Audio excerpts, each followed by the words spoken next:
Ahí está. Muy bien, excelente, Marisol, excelente. Muy bien, Richard. Excelente, Richard, excelente, ya está. Muy bien, Andrés. Muy bien, Andrés, excelente. A ver, ¿qué más se acuerdan? ¿Qué más se acuerdan de lo que hemos visto? ¿Se acuerdan también que hicieron una lectura? De ahí también pueden sacar. Muy bien, Nicómedes, excelente. Vimos a estos dos. Excelente. Muy bien, Gerardo. La diferencia entre los sofistas y los escépticos. Escépticos. Y vimos cómo se posicionaban frente a la verdad, ¿no? Cómo se posicionaban de manera distinta frente a la verdad. Muy bien, Marisol, excelente, excelente, excelente, Marisol. De abajo hacia arriba, los tres conceptos que vimos. Muy bien, Andrés, excelente. Sí, sí, vimos también los dos. Vimos también los dos. Muy bien, Edwin, excelente. Estamos recordando, estamos recordando. Lo primero es recordar. ¿Sí? Gatillar el recuerdo y hacer como una lluvia de ideas para gatillar el recuerdo de todos. Muy bien, excelente, Edwin, excelente. Bien, bien. Algo más que se acuerden? ¿Algo más? Muy bien, Andrés, excelente. Estos dos personajes históricos que pasaron a la historia por otros pensadores que escribieron sobre ellos, porque en realidad no tenemos escritos de ellos, ni de Protágoras ni de Gorgias, no tenemos escritos, pero sí tenemos que muchos pensadores escribieron sobre ellos y más o menos decían lo mismo, entonces ya tenemos más o menos idea de lo que decía. Muy bien, Nicómedes, excelente, Aletheia, verdad, telos, fin como finalidad. Muy bien, Marisol, excelente. Investigar, no dogmas. Andrés, muy bien, lo aprehensible y lo no aprehensible. Esa era la parte cuando vimos los escépticos, que los dogmáticos son dogmáticos, pueden ser dogmáticos tanto en lo aprehensible como en lo no aprehensible, en lo que se puede experimentar como en lo que aquello que no se puede experimentar. Bien, excelente, los felicito. Los felicito, muy bien, muy bien. Vamos a meterle ganas. Yo sé que en la noche llegamos cansados del trabajo, llegamos cansados de muchas cosas. Entonces, muy bien, Mónica, el relativismo y poros. ¿Se acuerdan de poros? Que les conté así como anécdota, que les conté de Eros, cómo nació, que nació de poros y de Peña, que Poros salió borracho y Peña tuvo una relación con él y de ahí salió Eros y por eso Eros tiene muchas posibilidades, pero también es muy limitado en algunos casos. Bien, excelente, bien. Vamos ahora con una pregunta. La leen, tienen la respuesta y la escriben. ¿Listo? Muy bien, excelente, excelente, excelente. A ver, vamos. Em,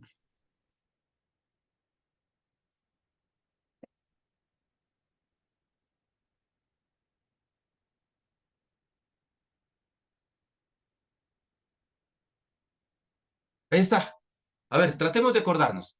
Tratemos de ver el triangulito, esto está al centro, no es episteme porque no llega a eso, pero tampoco es amatía. No es amatía. Muy bien, entonces, ¿cuál es uno de los problemas de la doxa? Acordemos, tratemos de acordarnos. ¿Cuál? Vimos como tres. Sin enumerarlos, pero vimos como tres. A ver, recordemos la doxa. Muy bien, a ver, ¿qué se acuerdan ustedes? Vamos a tratar de acordarnos. La doxa. ¿Cuál es uno de los problemas de la doxa? La opinión. ¿Se acuerdan que lo habíamos traducido por opinión? Opinión. Bueno, también se traduce como fama. Bueno, y tiene relación porque la fama tiene que ver con la opinión de la gente. Así sea buena fama o mala fama, tiene que ver con la opinión de la gente frente a algo, de alguien, ¿no? A ver, ¿quién se acuerda? ¿Quién se acuerda? ¿Quién se acuerda? A ver, no es por nota, por si acaso, ¿ya? No es por nota, es para acordarnos. Muy bien, Andrés, opiniones o creencias comunes. Sí, sí, excelente, excelente. A ver, falta de documentación, Edwin, excelente. Me encanta cuando lo dicen con sus palabras. Me encanta cuando lo dicen con sus palabras. Ahí muestran transferencia de conocimiento. Excelente. Falta de documentación, sí, para que sea opinión. Algo más falta para que no es episteme porque algo falta. Bien. Muy bien, Marisol. Excelente, Marisol. Muy bien, Edwin, excelente, excelente. A la doxa le falta un poquito más, algo le falta. Porque se acuerdan que vimos que aunque podía ser una creencia verdadera, no pasaba a ser un conocimiento, seguía siendo una creencia verdadera. Excelente, excelente. Muy bien, resistencia al cambio. Muy bien. Cuando la opinión es falsa, excelente. Cuando la opinión es falsa, se suele generar una resistencia al cambio. Muy bien, Andrés, excelente. A ver, vamos otros, participen, participen, vamos. De eso se trata. Bien. Excelente. A ver, esto no me está bajando solito.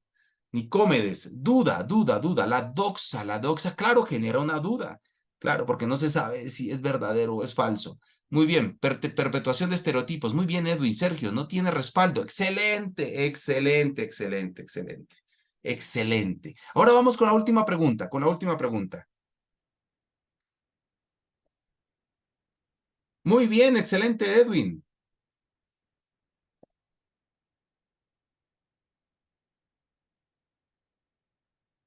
A ver, vamos a acordarnos de esto. Vamos a acordarnos de esto. Ya está. A ver, una sola. Que se acuerden. Una sola, una sola. A ver. Ya sabemos que episteme se tradujo como ciencia, conocimiento, pero ¿un conocimiento qué? Ahí está la cuestión. Y ahí entran las características. ¿Qué tipo de conocimiento es la episteme? Y ahorita vamos a ver epistemología.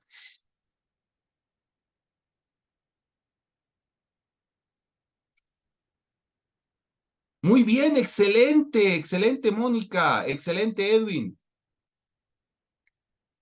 Muy bien, Edwin, excelente, excelente, bien, bien, bien, bien, bien. A ver, otro más, ¿qué nos acordamos? ¿Qué nos acordamos? ¿Qué nos acordamos? Se pueden basar también en la lectura que hicimos. ¿Se acuerdan que hicimos una lectura? Bien. Muy bien, Marisol. Muy bien, excelente. Se contrapone a la doxa.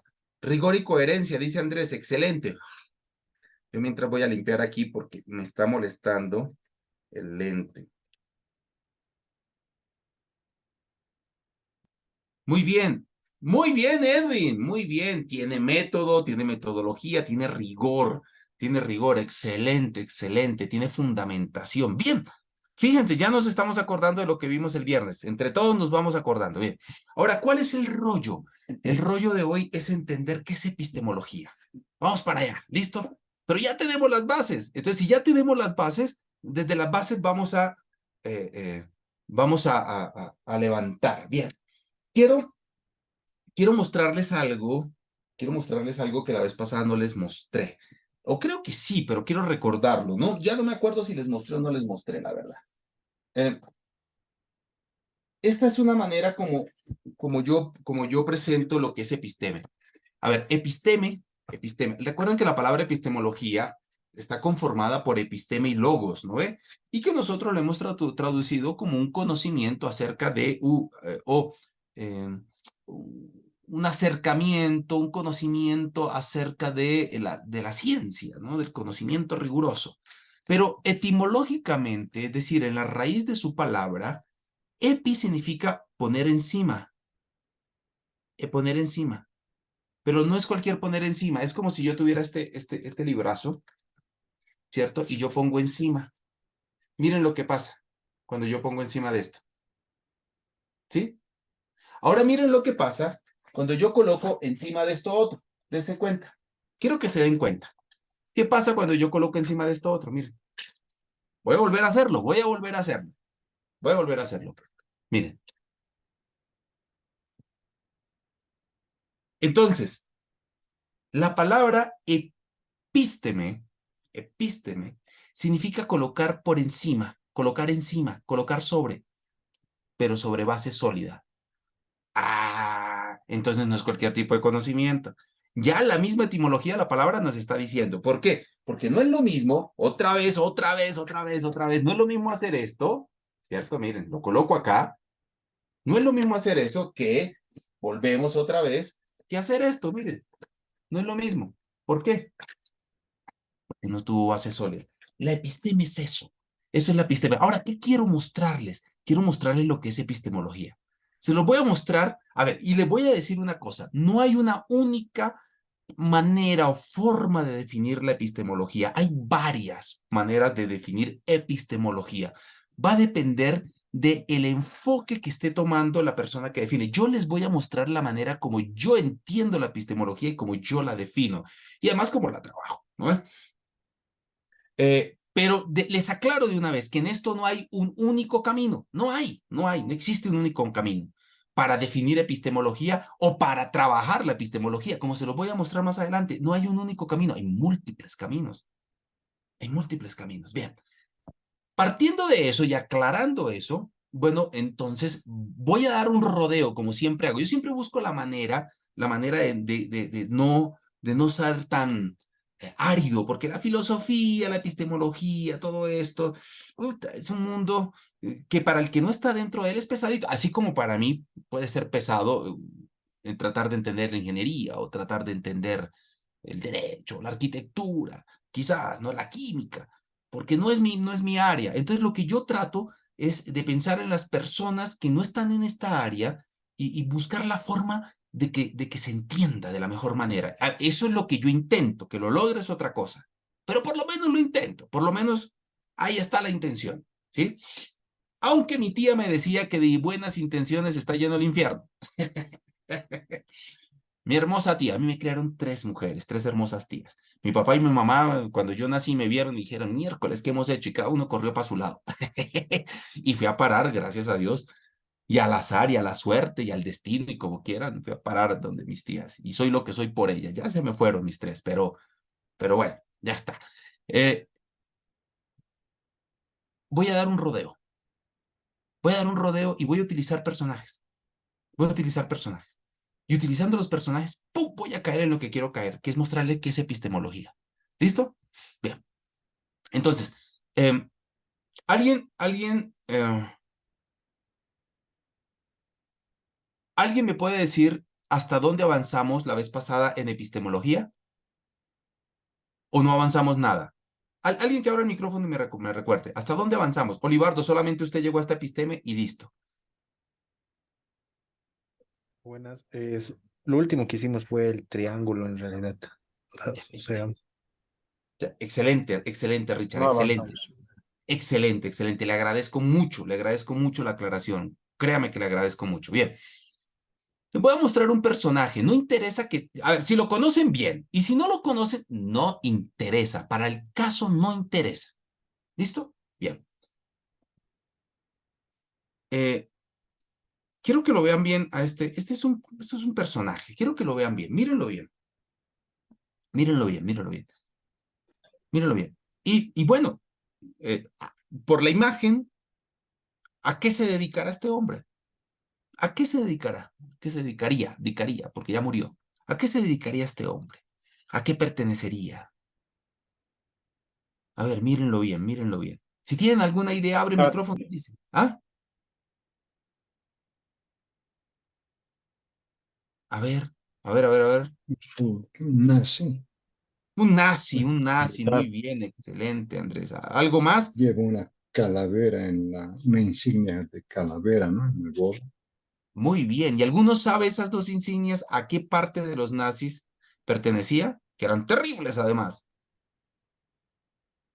No ¿Pueden era adivinar? un que le llamaban el ángel de la muerte. Este no es el ángel de la muerte. No es No. el ángel de la muerte. A ver, a ver, a ver. ¿Qué más se les ocurre? ¿Se les ocurre que sea de rango o no? ¿De rango alto o bajo? Sí, no se le ven las insignias aquí en el costado. Entonces, no, ahí estamos fritos, ¿no ve? Bien, este personaje es Adolf Eichmann. Adolf Eichmann. Ah, ya nos estamos acordando, ¿no ve? Adolf Eichmann. Eichmann fue el protagonista de lo que se conoció como el juicio del siglo, en el siglo XX, el juicio del siglo, que fue el poder enjuiciar a uno de los altos mandos de los nazis, de la SS, uno de los altos mandos. Este tipo, aunque él lo negó hasta el final, y yo ya les voy a mostrar por qué, aunque él lo negó hasta el final, este hombre estuvo metido hasta en la solución final. La solución final es, bueno, estamos perdiendo la guerra, ¿qué hacemos con todos los judíos, homosexuales, comunistas, resistencia que tenemos, gitanos que tenemos aquí metidos en los campos de concentración y exterminio? Bueno, la solución final, ¿no? Buscaremos un método para matarlos a todos y no dejar ninguno. Bien, aunque este hombre lo negó, hizo parte, fue partícipe de las reuniones en donde estaba Hitler, Himmler, todos estos personajes nazis que tomaban decisiones frente al pueblo alemán y frente también a las personas a las que perseguían, ¿no ve? Bien. Este hombre, voy a pasar rápidamente, voy a mostrarles 3 imágenes. La tercera la voy a pasar rápida porque puede chocar a la vista, ¿ya? Este hombre tiene que ver con esto. Tiene que ver con esto. Y la tercera la voy a pasar muy rápido. Y tiene que ver con esto. Listo. ¿Quién fue este hombre? Bien, voy a quitar la diapositiva y les voy a explicar. Bien. Hay una película, no sé si sigue todavía, que a mí me gustó mucho en Netflix, que se llama La sonrisa de Eichmann. Me gustó, me encantó La sonrisa de Eichmann. Y tiene que ver con el proceso que le hicieron y con imágenes reales de ese proceso, porque lo filmaron y todo lo que el hombre hablaba lo documentaron. Todo está documentado. Eh, eh, y era el, el, el, el que dirige las cámaras, que no sé cómo se la llamará, si alguien de aquí sabe cómo se llama el director de cámaras, el que dice, bueno, ahora la toma con esta, y va buscando los ángulos, los mejores ángulos. Eso tiene un nombre, pero no lo sé. Descubre que no sonríe Eichmann y quiere captar si en algún momento sonríe. Y sí sonríe en un momento, un único momento sonríe. Y la película va en torno de eso, pero la trama es muy buena, en torno a la sonrisa de Eichmann, pero la trama es muy buena. Bien, este era un teniente coronel, ¿no? Era un teniente coronel que, según lo que yo he leído, y he leído algo sobre él, no le iba bien en la vida. Todo lo que emprendía fracasaba. Hasta una platica que su papá le dio para ver si podía emprender un negocio, nada. Su hermano le buscó un puesto en una empresa internacional muy importante y el tipo fracasó, iba de fracaso en fracaso, pero en todo ese tiempo en el que iba de fracaso en la vida, hizo algo que le sirvió después y es que hizo muchos amigos judíos. Muchos amigos judíos. Recuerden, ¿no? Estamos hablando de judíos. Hay que saber la diferencia entre judíos y israelitas. Judíos se le habla a todos los que vienen de las tribus de Judá. Esos son los judíos, ¿no ve? Los israelitas pertenecen ahí, pero los que vienen de la tribu de Judá. Bien. Conocía a los judíos. Tenía muchos amigos judíos. Y entonces sabía cómo se movían los judíos, económicamente, políticamente, socialmente y religiosamente sobre todo. Porque ustedes sabrán que así como en el cristianismo hay muchas formas de expresión del cristianismo, no hay una única. Los católicos, los protestantes, los anglicanos, los ortodoxos, los evangélicos. Bueno, y aquí podemos seguir, ¿no? Aquí podemos seguir. Dentro de los judíos no había una única forma de expresión religiosa, pero ya ni en el tiempo de Jesús había una única. A ver, a mi memoria vienen ahora los saduceos, los fariseos, los ebonitas, y puedo estar equivocándome con esos, porque no sé si son posterior a Jesús o creo que, creo que son anteriores, porque hasta donde me acuerdo alguna vez leí que Juan el Bautista era ebonita, los que predicaban el reino de Dios y el vivir en la pobreza como el medio para ganar el camino para ganar el reino de Dios. Entonces habían muchos, saduceos, fariseos, hay otro más por ahí que se me está olvidando. Si alguien se acuerda, me dice. Entonces este hombre, Eichmann, los conocía cómo se movían, cómo eran cuando pertenecían a una de estas líneas espirituales religiosas, cómo eran cuando pertenecían a otros, cómo se movían económicamente, qué industrias tenían, cómo invertían lo conocía. Y vaya que empieza su carrera con los nazis, este hombre empieza su carrera de escritorio, ¿no? En la vida militar puedes hacer campo o escritorio, hasta donde yo sé. No lo sé por práctica, que yo no presté servicio militar, pero gran parte de mi familia ha prestado servicio militar en Colombia. Y han hecho carrera militar además. Entonces, o puede ser de escritorio o puede ser de campo. Este hombre fue militar de escritorio, de escritorio. Y le favoreció mucho que conocía a los judíos. ¿Pero por qué le favoreció? Porque ustedes saben que los nazis aborrecían a los judíos, pero los aborrecían con un fundamento inventado por ellos, obviamente, que no tenía ningún sustento científico, inventado por ellos, pero que era lo que fundamentaban para quitarle la humanidad principalmente a los judíos. Los deshumanizaban. Les recomiendo dos libros si quieren leer acerca de esto. Dos entre muchos, ¿no ve? Pero estos dos a mí me han llamado especialmente la atención. El primero, si esto es un hombre, si esto es un hombre, de Primo Levi. Yo agarré ese libro a las 8 de la noche un día y terminé de leerlo a las 3 de la mañana. Fue imposible parar. Para mí fue imposible, no pude parar. Y el otro se llama El olor del humo. Aquí me puedo estar equivocando del autor, Mastegazzi, creo que se llama el autor. Ambos italianos, Primo Levi y Mastegazzi. El primero es la vivencia de Primo Levi en un campo de concentración, pero desde una perspectiva filosófica. Y el segundo es un análisis filosófico de lo que sucedió. El olor del humo. Bien. Resulta y pasa que este señor empieza a ascender rápidamente porque los nazis necesitaban a alguien que conociera a los judíos y ya los estaban persiguiendo porque la persecución se sustentaba, como les dije hace rato, en un invento en el que afirmaban que los judíos eran una especie de infección. Es decir, el racismo contra los judíos era un racismo biológico. Hay que diferenciar, compañeros. El racismo no es únicamente por el color del piel o el fenotipo. No han existido muchos tipos de racismo, muchos en la historia. Es más, el racismo biológico como tal, hasta donde yo sé, empieza con la persecución de los nazis a los judíos. Hasta donde yo sé, me puedo estar equivocando. Antes existieron otros tipos de racismo. El racismo de los españoles hacia nosotros no era un racismo biológico. ¿Ya? No era un racismo biológico.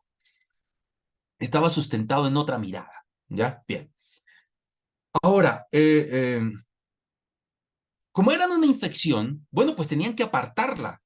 No van a infectarse de estos que contagian, ¿no ve? Hay una escena muy bonita en la lista de Schindler, en la que Schindler está borracho, está tomado, acaba de salir de una fiesta y hay una jovencita judía sirviendo eh, eh, unas copas de vino y todo es alegría, son puros alemanes, todo es alegría, todo es fulgor, todo, y se escucha la música y agarra, Schindler levanta la copa y le da un beso a la judía, acá, y la música se apaga y todo se queda en silencio. Todo queda en silencio.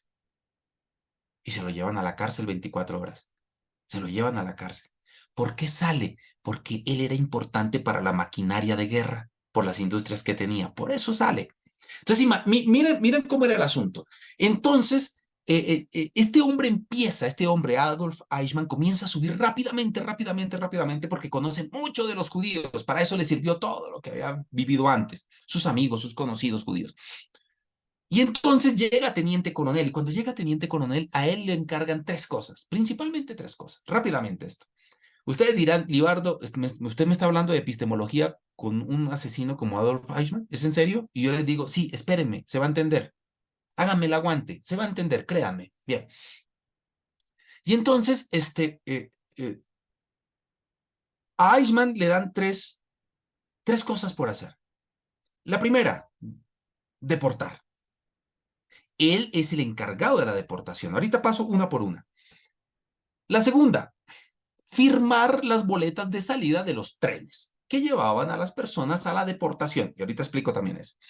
Y tercera, vigilar que los campos de concentración estuvieran manejándose como se debe manejar. Es decir, que funcionaran. Así de sencillo. Es tres cosas. Tres cosas le encargaron al hombre. La primera, la deportación. En primera instancia, los deportaban a los judíos y deportaban a los comunistas y deportaban a todos. Les permitían salir a otro país, irse a otro país, pero les quitaban todo. Es decir, se iban solamente con la ropita, lo que tenían puesto, nada más. Si tenía un anillo de oro, se lo quitaban. Si tenían, todo se lo quitaban. Salían con lo que tenían puesto, pero les permitían irse para otro país. Luego la deportación no consistió en eso, luego la deportación consistió en llevarlos a campos de concentración y a campos de exterminio. Y el encargado tanto de lo uno como de lo otro, como empezó al inicio y como luego terminó, fue el señor Eichmann. Lo segundo, él firmaba las boletas de salida de los trenes, es decir, sin la firma de él no salían las personas hacia los campos de concentración, a los campos de exterminio. Los trenes se quedaban ahí mientras no pusiera la firma. Salían y él sabía a dónde salían. Bien.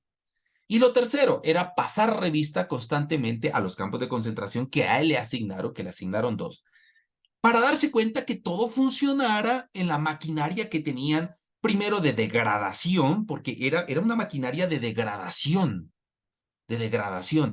reducir a la persona hasta el momento en el que sintiera que no era un humano, que era una cosa, que eso ya lo hacían los alemanes. Los alemanes, como veían que ellos eran, que los judíos eran una enfermedad, pues ya los deshumanizaban.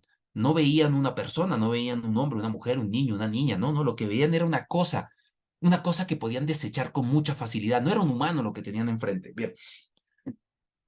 Entonces este hombre era encargado de eso en la guerra. Y el hombre, cual cobarde, cuando decimos en Colombia, cuando las papas queman, ahí se dan cuenta quién es quién. Pero solamente cuando las papas queman. Cuando iba finalizando la guerra y se dio cuenta que la cosa iba de mal en peor, el hombre huye a Argentina. Esto lo voy a decir rapidito, no me voy a detener en todo lo que pasa en Argentina. El hombre huye a Argentina y en Argentina él sigue con la cuestión nazi en su cabeza y se reúne con alemanes que supuestamente en secreto siguen con el pensamiento nazi y pretendiendo que el nazismo llegue a Argentina y que de Argentina se propague.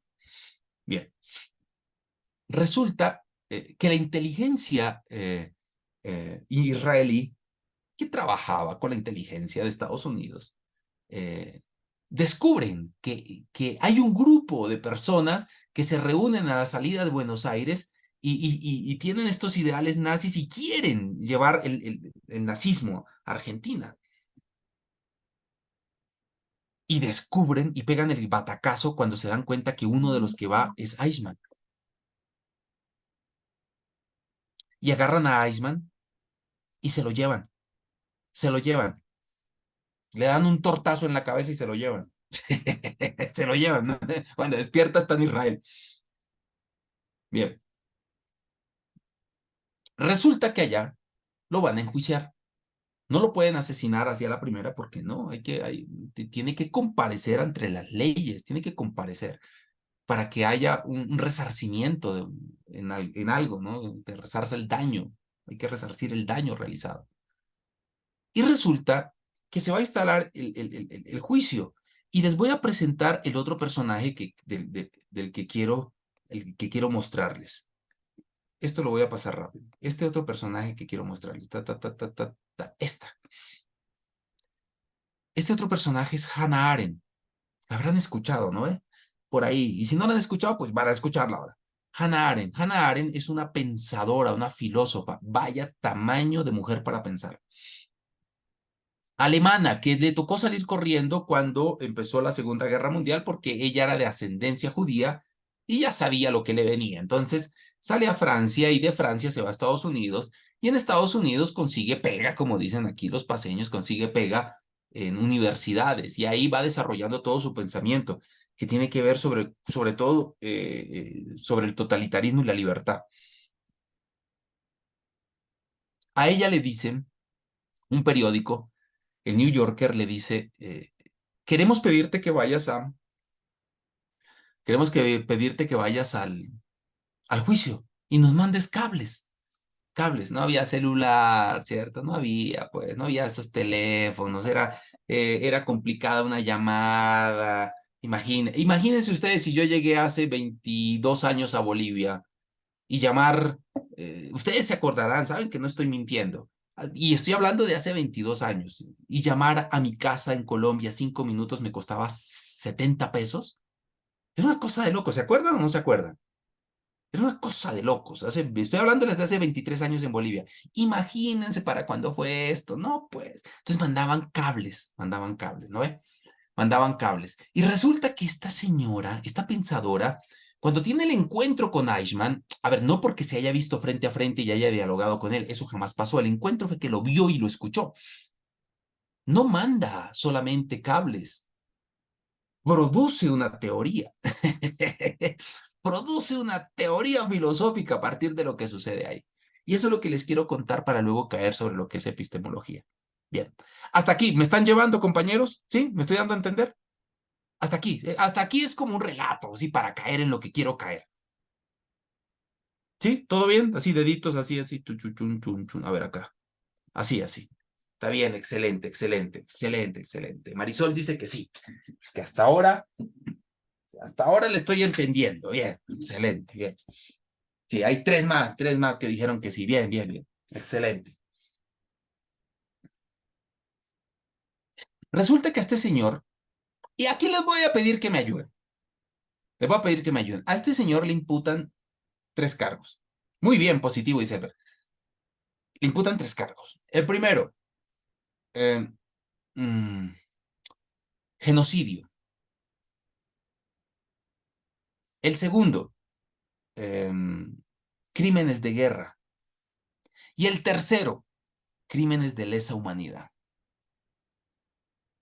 Genocidio, crímenes de guerra y crímenes de lesa humanidad. ¿Qué es un crimen de lesa humanidad? ¿Alguien me puede ayudar, por favor, ustedes? ¿Alguien me puede ayudar? ¿Qué es un crimen de lesa humanidad?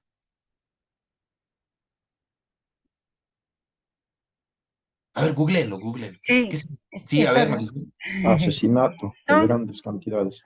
o Ya, sea, sí, son crímenes cometidos como parte de un ataque general o sistemático contra civiles en tiempos de paz o de guerra, que incluyen tortura, desaparición forzada, homicidio, esclavización, deportaciones y actos de violencia sexual y de género, incluida o sea, la violación, ¿no? A la humanidad. excelente, excelente. Es un atentado contra la humanidad. Genocidio, ya la palabra lo dice. Genos, es una palabra muy bonita en griego. No sé si les comenté, mi primer gran amor por una lengua fue el griego. Yo estudié griego, el griego clásico lo estudié yo. Entonces soy amante yo del mundo griego, la verdad. Genos es una palabra que significa nacimiento, surgimiento, origen. De ahí viene, por ejemplo, Génesis, ¿no ve? Génesis. Pero también significa genos, raza, grupo, a ver, raza, grupo, colectivo, unido por una cultura, una religión, bueno, eso. Etnia. Una etnia, excelente, eso. Gracias, Marisol. Entonces el genocidio es cuando sistemáticamente intentas aniquilar y acabar con un grupo, ¿ya? Y el otro eran crímenes de guerra, porque como ustedes saben, eh, hasta en la guerra hay tratados que supuestamente debemos respetar hasta cuando hay guerra, ¿no? Entonces, lo que están diciendo es, usted no respetó nada, pero nada. ¿Sí? ¿Cómo se declara? ¿Cómo se declara? Aquí quiero que me empiecen a prestar atención aquí un poquito más. ¿Cómo se declara usted frente a esto? Frente a estos 3 cargos. Y él se levanta y él dice, yo soy inocente. Claro, a ver, imagínense un auditorio en el que está la gente viendo a alguien que les parece un monstruo, que asesinó a sus padres, a sus hermanos, o a sus hijos, o a sus amigos, ¿sí? Y que se declara inocente. Eso fue, wow, eso fue el infierno mismo, eso se levantó, la gente gritaba, lo querían matar, lo tenían entre como una especie de salita de cristal, una jaulita de cristal antibalas, porque no, pues el chiste no era matarlo, el chiste era enjuiciarlo. Y alguien podía llevar un revólver o qué sé y matarlo ahí, bien. La cuestión es que A Hannah Arendt, la filósofa, le parece muy curioso. ¿Por qué le parece muy curioso que haya dicho inocente? Porque vio convicción en lo que dijo. Estaba convencido de lo que decía. Y ojo con esto, porque aquí esto lo vamos a enlazar, esto lo vamos a enlazar con epistemología. Estaba convencido de lo que decía. Entonces, mientras los otros gritaban, Hannah Arendt pensaba, pensaba, pensaba. Y luego escuchó el razonamiento o los razonamientos que dio para sustentar su inocencia. Y principalmente fueron dos. Mire, esto es importante porque lo vamos a unir luego con ciencia y epistemología. ¿Listo? Dos. El primero, a ver, dice el hombre, tráiganme una persona acá, una sola, que pueda decir que me vio sacando mi pistola y saliendo una bala de mi pistola que cegara la vida de alguien. Yo no maté a nadie. De mi pistola no salió una bala. No maté a nadie. Una persona tráigame que afirme que yo maté, que me vio matando. Una sola. No hay. No me pueden imputar a mí todo lo que me están imputando cuando yo no he matado a nadie. Y segundo, yo soy un ejemplo para la humanidad. Agárrate, agárrate. Yo soy un ejemplo para la humanidad. Y aquí viene la cuestión. Aquí viene la cuestión. ¿Por qué es un ejemplo para la humanidad? ¿Por qué se declara como un ejemplo para la humanidad? Ya Sócrates, ¿no? Sócrates se había declarado como un ejemplo y que lo debió mantener el Estado. Decía eso. Pues estamos hablando de Sócrates, un filósofo que le hizo un bien, ¿no? Este tipo de dónde saca que, que lo que él hizo fue un bien. Y él va a decir, a ver, en la sociedad se necesita gente que cumpla con el deber. Se necesita gente que cumpla con el deber. Mucha gente no cumple con el deber y por eso las sociedades son caóticas, ¿sí? Porque la gente no cumple con lo que tiene que cumplir. Yo soy un fiel cumplidor del deber. Yo he hecho todo lo que he hecho por deber. A mí me ordenaban, yo no ordenaba, yo no daba órdenes. A mí me ordenaban, yo recibía las órdenes y como mi puesto, perdón, como mi puesto requería ejecutar las órdenes, yo las ejecutaba y las ejecutaba muy bien. Yo soy un cumplidor del deber. Todo lo que hacía lo hacía con conocimiento y además lo hacía bien. Entonces, fíjense, se declara inocente porque, según él, no mató a nadie, no salió una bala de su pistola, y segundo, no solamente no mató a nadie, es un ejemplo para la humanidad. Si la humanidad fuera cumplidora del deber, como él lo estaba diciendo, la humanidad fuera mejor. Claro, él se está basando en un filósofo, él está argumentando desde un filósofo, desde Kant. Kant, alguno de ustedes habrá escuchado del gran Kant, el alemán. Claro, lo que pasa es que lo leyó a las patadas y lo interpretó como quiso, porque en Kant el deber no muere en el deber mismo. El deber no muere en el deber mismo. Para Lacan tiene que haber voluntad del deber. Y la voluntad del deber requiere otra cosita que ahorita se las voy a contar para que todo encaje. Necesita voluntad de deber. Es decir, a ver, el deber por el deber no alcanza. No alcanza. Yo debo querer el deber, pero algo más hay ahí. Bien. Entonces estaba tergiversando acá en el hombre a su manera. Y cuando Hannah Arendt escucha esto, dice, ya caché. Pero es que está escuchando una pensadora de tamaño monumental. Esa es la cuestión, que lo está escuchando una mujer con una capacidad de pensar, pero wow, wow. Y entonces dice, ya sé lo que pasa acá. Ya entiendo por qué el hombre se declara inocente y está convencido de su inocencia, porque es que no lo estaba diciendo para salvar el pellejo y estaba mintiendo para salvar el pellejo. No, lo estaba diciendo convencido. Y dice Hannah Arendt, aquí quiero que ya, agárreme el hilo, por favor, agárreme el hilo. Va a decir, claro, es que este hombre no sabe la diferencia entre conocer y pensar. Ahí está el asunto. No sabe diferenciar entre lo que es conocer y lo que es pensar. Entonces, ¿qué es pensar y qué es conocer? Porque si el hombre no sabe diferenciar, entonces, ¿qué es conocer y qué es pensar? Y para esto, les voy a traer una partecita del diálogo, el banquete de Platón, el banquete, traducido como el banquete. En griego se dice simposio, simposio. Simposio es reunión, reunión. Pero como lo que iban ahí era a chupar y a comer y todo el asunto, pues le pusieron el banquete, ya está. Está bien traducido. El banquete.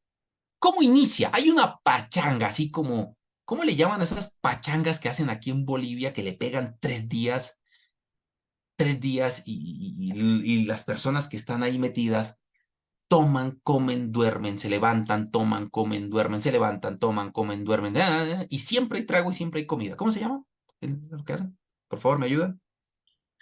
¿Los prestes? Los prestes, los prestes. Los prestes, son monumentales los prestes. Yo solamente he ido uno en mi vida, uno y quedé curado. Y fue recién llegado a Bolivia. O sea, de inocente nomás, de inocencio. Y quedé curado. Bien. Sócrates iba a una fiesta así en la que le iban a pegar 2 días, comer, cantar, beber, danzar, y él era el invitado de honor. Sócrates era el invitado de honor. Te lo estaban esperando, ¿no? Cuando usted tiene un invitado especial, usted espera al invitado y no empieza hasta que no llegue el invitado. Entonces se recuerda una vez que me invitaron a comer con unos militares y tenían que llegar a esperar al contraalmirante. Y no llegaba el contraalmirante y yo me estaba muriendo de hambre y tuvimos que aguantarnos 45 hasta que llegó. Y apenas pisó, dijo, buen provecho. Y todos empezaron a comer. Y dije, ah, mamita linda, bien. No llegaba, pues no empezaba. Y Sócrates iba con 2 amigos. Iba caminando con 2 amigos. Y de un momento a otro le llega una idea. ¡Fua! Así como nos llegan a nosotros ideas, intuiciones, ¿no? ¡Pum! ¡Pa! Y entonces el hombre, Sócrates, se detiene. Y los otros siguen caminando hacia la fiesta. No les importa que Sócrates se ha detenido. No se dan cuenta que se ha detenido, que se ha detenido.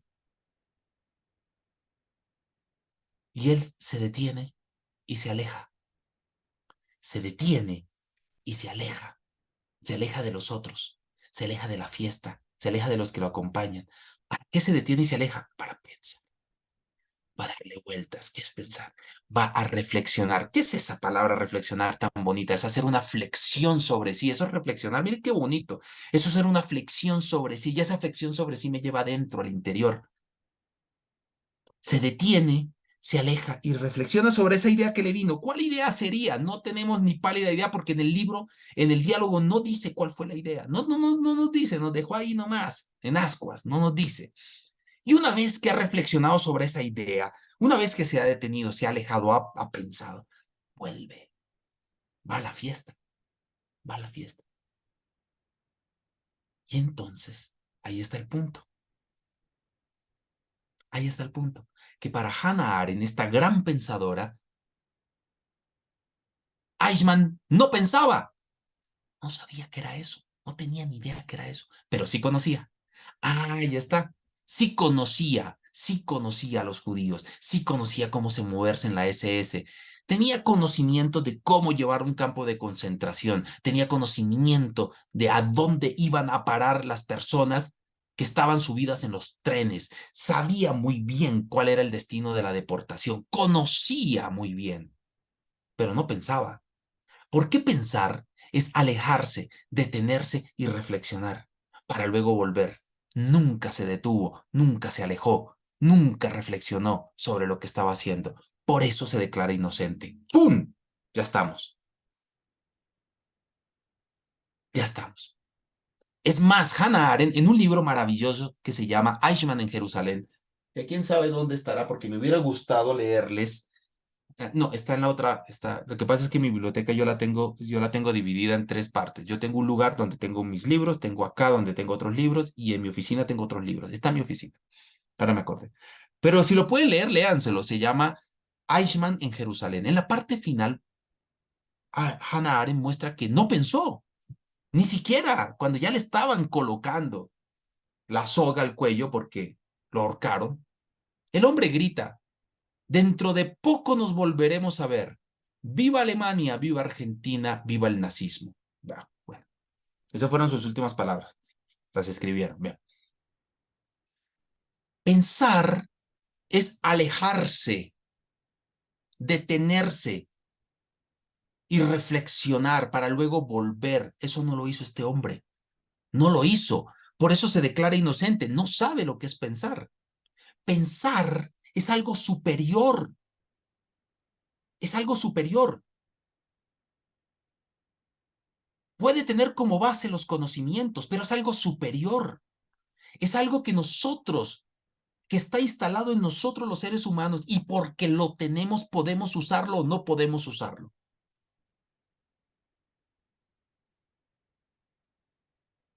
Podemos usarlo o no podemos pensar o no podemos pensar. ¿Por qué? Si no tenemos eh, ningún límite o alguna discapacidad que no nos permita hacerlo. Bueno, pues tenemos la opción de pensar, pero así como tenemos la opción de pensar, tenemos la opción de no pensar. Usted y yo podemos elegir no pensar. Lo que pasa es que eso trae consecuencias muy graves. Pensar, dice Hannah Arendt, no pensar trae consecuencias graves. Y pensar también. Bien. Este hombre no pensó. Y pensar es una opción que tenemos porque está en nosotros. A ver, Marisol, ¿usted me puede responder algo? Por favor. ¿Está por ahí Marisol? ¿Se fue? ¿Está comiendo Marisol? O Andrés, si está por ahí. ¿Quién está por ahí? Andrés, Richard, ¿están por ahí? ¿Andrés? ¿Está? Andrés está. ¿Usted me puede responder algo, apreciado Andrés? A ver, ya les he dicho yo que yo soy filósofo, ¿no? Yo soy filósofo. He estudiado por ahí unas maestrías, algún doctorado, he hecho por ahí algunos diplomados, una especialidad, cositas por ahí que he hecho. Pero mi base es la filosofía, no tengo más, y me he dedicado a eso. Esa es mi vida, mi pasión. Andrés, yo me lo encuentro a usted y usted me dice, me duele acá, aquí, me duele, me duele. Y yo le digo a usted, mire, mire qué casualidad, yo traigo un cuchillo aquí, échese aquí en esta silla, lo voy a abrir a ver qué tiene. A ver, ¿usted qué diría frente a eso, Andrés? No piensa en las consecuencias. No, este tipo está loco, no sé, ¿cómo me va a abrir a mí? ¿Está borracho o qué? ¿Cómo me va a abrir? Es filósofo, no es médico. Bueno, ahora eh, sí, Cristina, sí, Cristina. Ahora llevemos a otro caso. Vamos a un médico, que creo que aquí hay dos médicos, creo que dijeron que habían dos médicos. Y es médico cirujano. Y el médico cirujano dice, hoy no opero. O no, o dice, la próxima semana no voy a operar. Bueno, él sí puede decir no voy a operar, porque él sabe operar, está certificado para operar, sí, se la pasa en eso. Pero si yo me levanto y le digo a mi novia, le digo, hoy no opero, pues va a decir, ¿qué te pasa, pues, hijo? ¿Estás mal? Así. El primero puede operar o no operar porque está en él la capacidad de hacerlo. Lo mismo es el pensar, está en nosotros la capacidad de hacerlo. Que lo hagamos o no lo hagamos es otro rollo. Y aquí viene el punto, aquí viene el punto. ¿Para qué tanto rodeo, Libardo? ¿Para qué todo esto? A ver, no entendemos esto de Eichmann, de Hannah Arendt, pensar, conocer. ¿Qué onda con la epistemología? Ahí vamos. Episteme es conocimiento. ¿Sí o no? Sí, es conocimiento. No cualquier tipo de conocimiento. Ya hemos visto, no le vamos a dar más vueltas al asunto. Y aparece la epistemología. Entonces, ¿qué es epistemología? Wow, la epistemología es el pensar. El episteme es el conocer. La epistemología es el pensar. ¿Van cachando para dónde vamos? Sí, van viendo para dónde vamos. La episteme es el conocimiento que se produce en la física, en la química, en la medicina, en la matemática, ¿sí? En la sociología, en el derecho, la episteme. La epistemología es el pensar de la episteme. ¡Wow! Entonces tiene sentido y es importante, pues. Es importante. La epistemología es el detenerse, el alejarse, el reflexionar sobre lo que se produce en la episteme. sobre lo que la ciencia produce, sobre el movimiento de la ciencia y todo lo que hay adentro de la ciencia. Eso es la epistemología. Es una reflexión que recae sobre la ciencia para pensarla y ayudarle a producir conocimientos que por ella misma no los va a hacer. No los va a hacer. La física, cuando empieza a pensar en la física, es epistemología de la física. La medicina, cuando piensa la medicina, es epistemología de la medicina. ¡Wow! Miren la importancia que tiene la epistemología.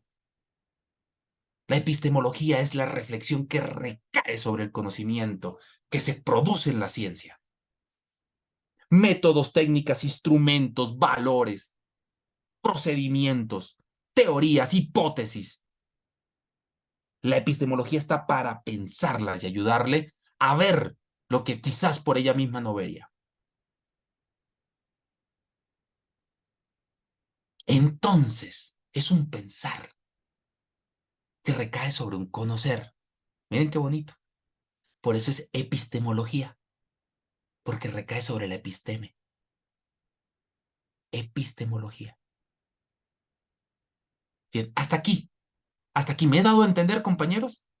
¿Me he dado a entender? Entonces, todo este rollo que les he explicado era para esto, pero si yo se los explicaba sin el rollo, pues era como más arduo, como más árido, ¿no? La filosofía es una cosa hermosa. Cuando uno la explica, cuando uno busca las maneras de explicarla, se vuelve hermosa, hermosa, hermosa, hermosa. Así como la medicina es hermosa cuando a uno se la explican bien. Miren, yo tuve un amigo, tengo un amigo, no ha dejado de ser mi amigo, está en Alemania ahora, trabaja para una empresa importante en Alemania, no sabría decirles que ha creado una vacuna, no sé si es Alemania o Inglaterra, ya no, ahorita estoy disparando. Y yo una vez entré a una clase de él en la universidad, aquí en Bolivia, entré a una clase y estaba explicando algo del corazón. Lo hacía tan bien el hombre que yo, que no tenía ningún conocimiento, salí entendiendo. Salí entendiendo. Bien. Epistemología es la reflexión, es el pensar que recae sobre la episteme. ¿Pero por qué recae sobre la episteme? Bien, permítanme un poquito más y nos vamos a descansar 15 minutitos. ¿Listo? Permítanme una cosita más.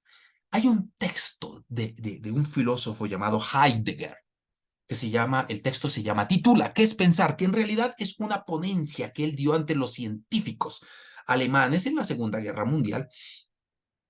Es un texto que no es de fácil lectura, debo decir. Heidegger no es de fácil lectura, en líneas generales. Pero es un texto hermoso. Está frente a científicos y él parte diciendo, la ciencia no piensa. ¡Ey, caray! La ciencia no piensa. Yo me imagino la cara de los científicos, ¿no? Cuando escuchaba, pues ya Heidegger, era un filósofo muy reconocido, muy reconocido. La ciencia no piensa. ¿Pero por qué? ¿Cómo es esto, ver que la ciencia no piensa? Esto parece un insulto, ¿no? Parece así como que taladra, esto como es un insulto. Hay que leer el texto para ver para dónde va Heidegger con esto. La ciencia no piensa porque está hecha para producir y producir resultados y producir y experimentar y producir y falsear y producir y volver a verificar y producir. Va para adelante y va para adelante y va para adelante.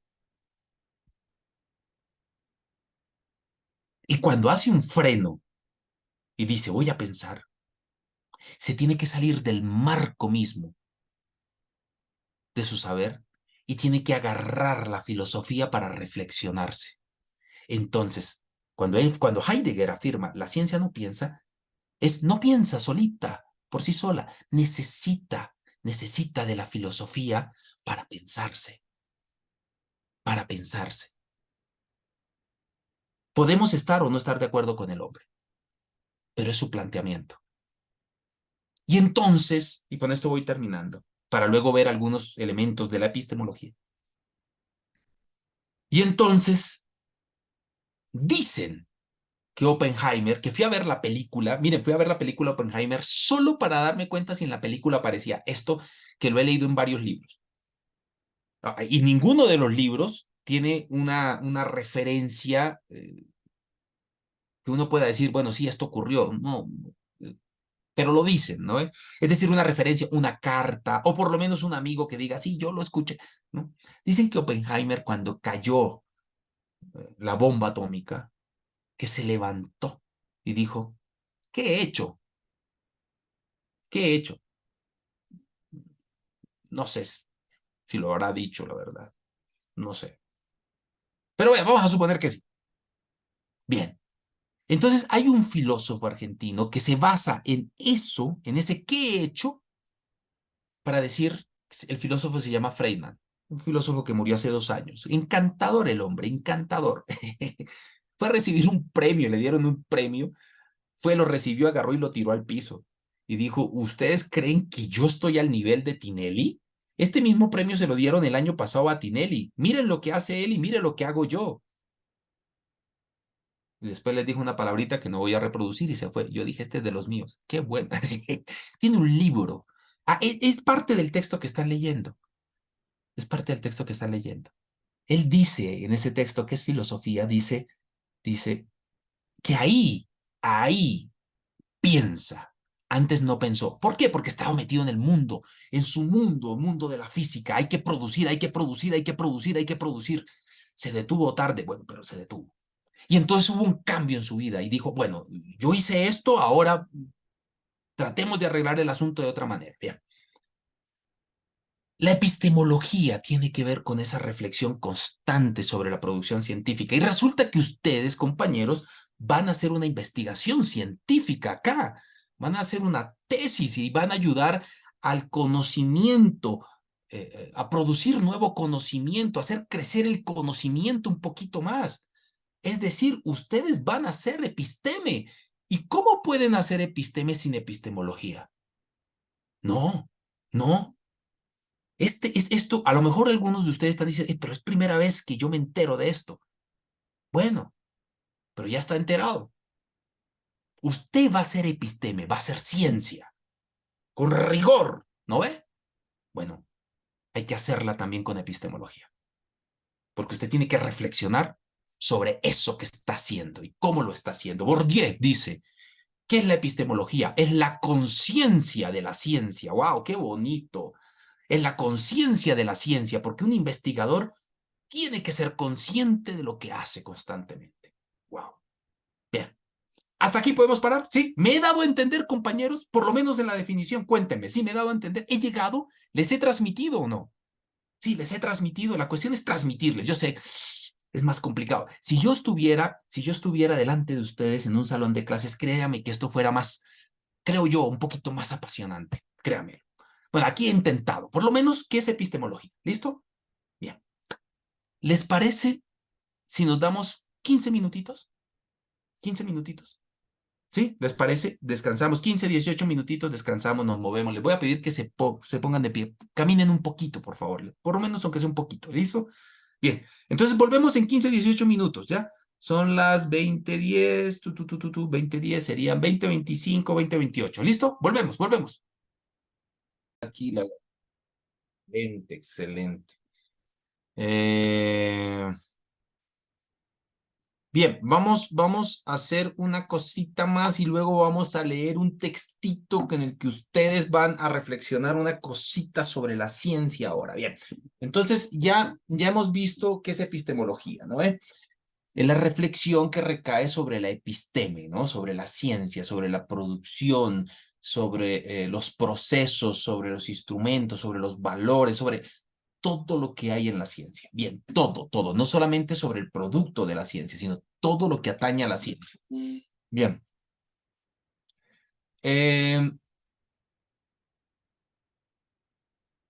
Resulta que la epistemología está pensada de dos maneras, principalmente de dos maneras. La epistemología puede ser epistemología general o puede ser epistemología regional. General o regional. A ver, ¿cuál es la diferencia entre eso?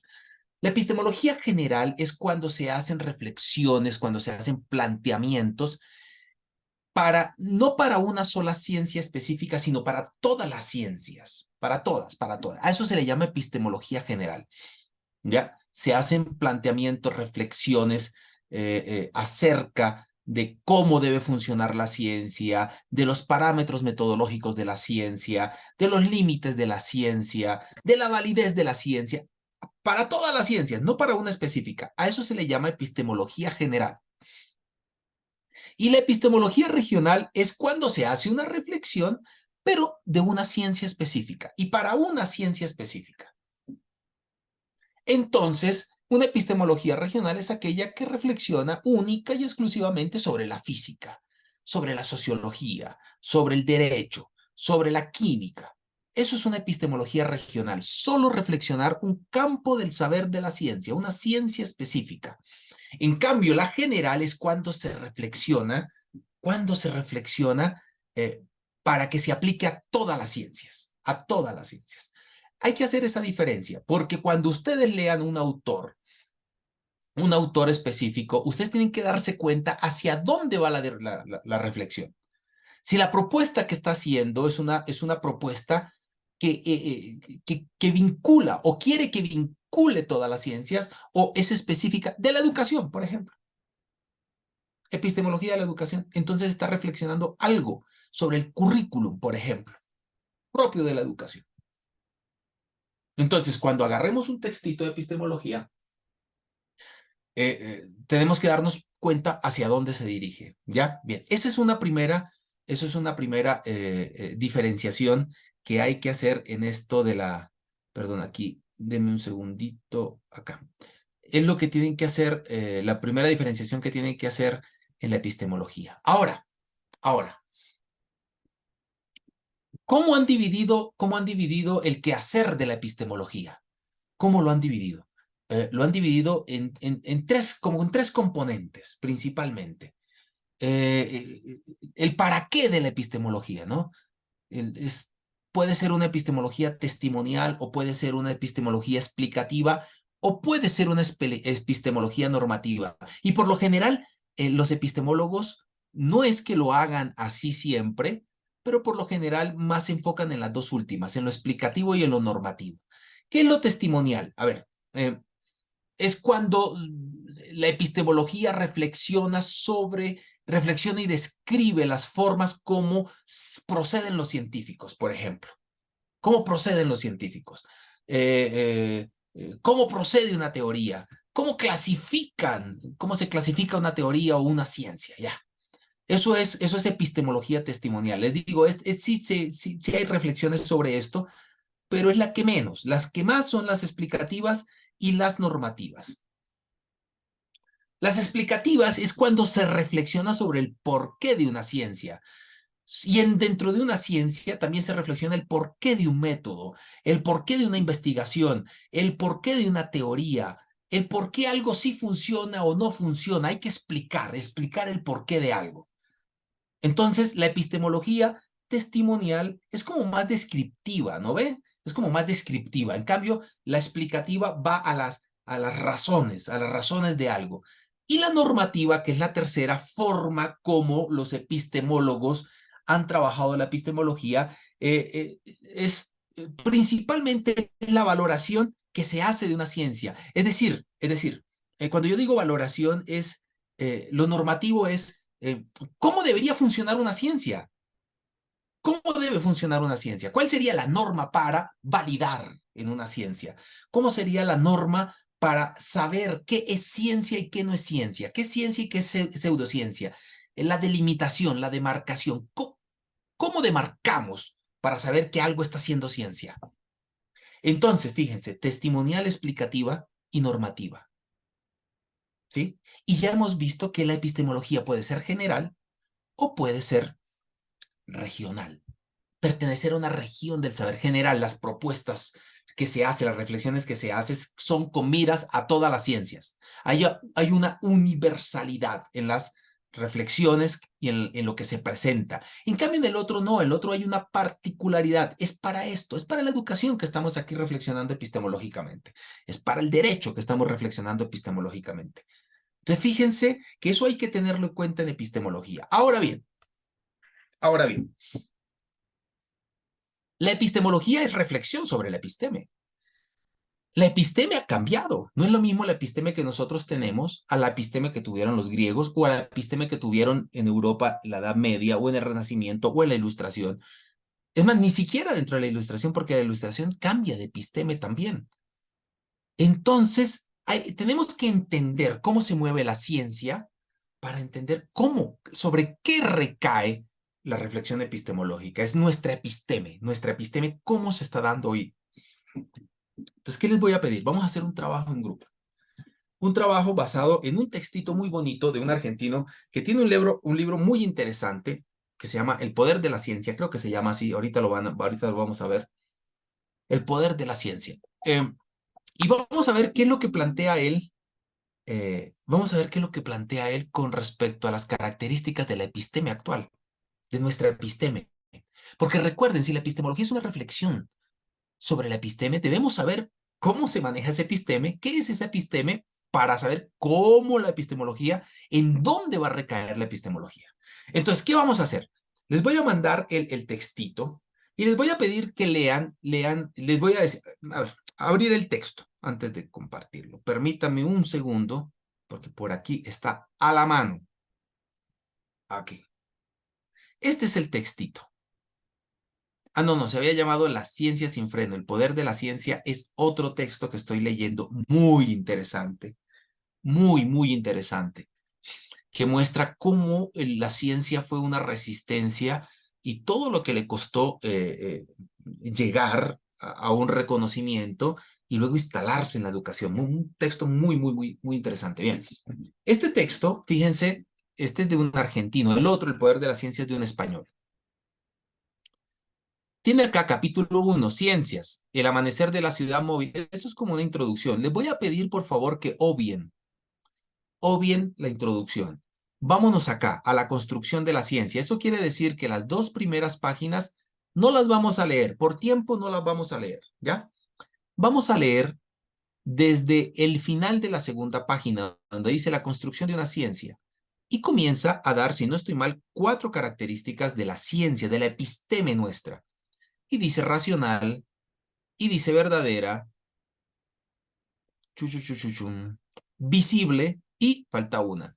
Especialistas, creo que esa es la última. Ah, no, única y certera, habían sido 5. Entonces, ¿qué es lo que les voy a pedir? Van a ir en grupo,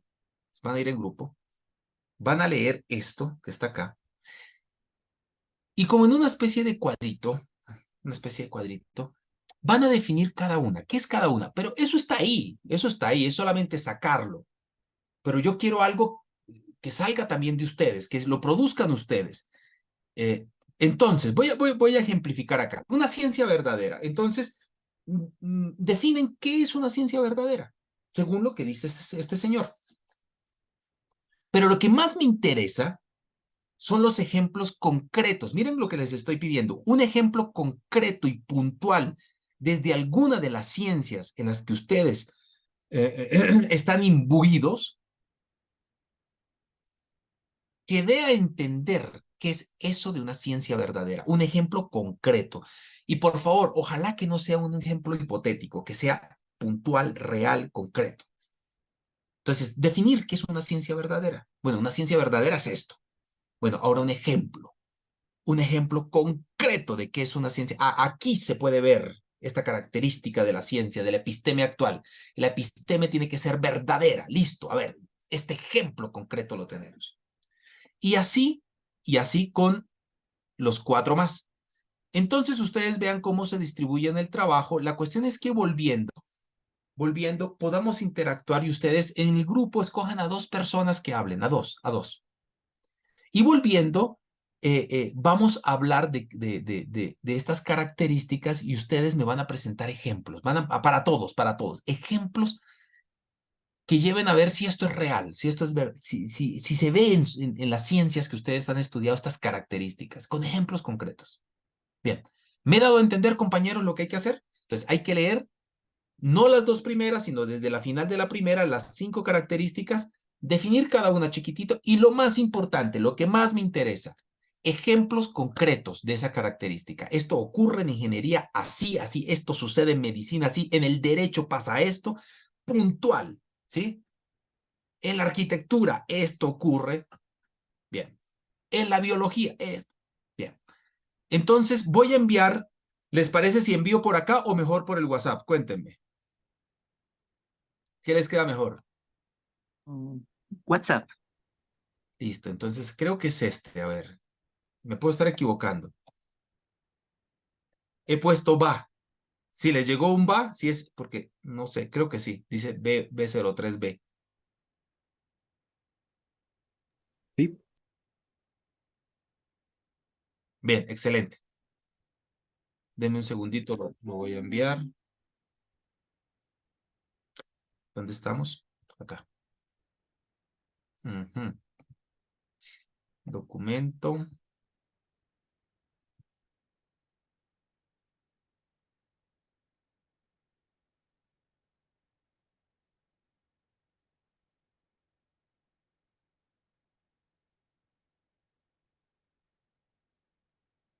Por favor, confírmenme que llegó. A mí me parece que ya llegó, pero confírmenme, por favor. Al grupo, ¿no? El WhatsApp. Bien, excelente, ya me confirmaron. ¿Les parece 20 minutos? 20 minutos. Sí, repártanse el trabajo. 20 minutos, vamos a ir en grupo y luego entre todos, bueno, primero, ciencia verdadera. ¿Qué es una ciencia verdadera? Ah, es ciencia verdadera por esto. Esta es la definición, listo. Ahora un ejemplo concreto. Tan. ¿Listo? ¿Les parece 20 minutos y volvemos? ¿Sí? Bien.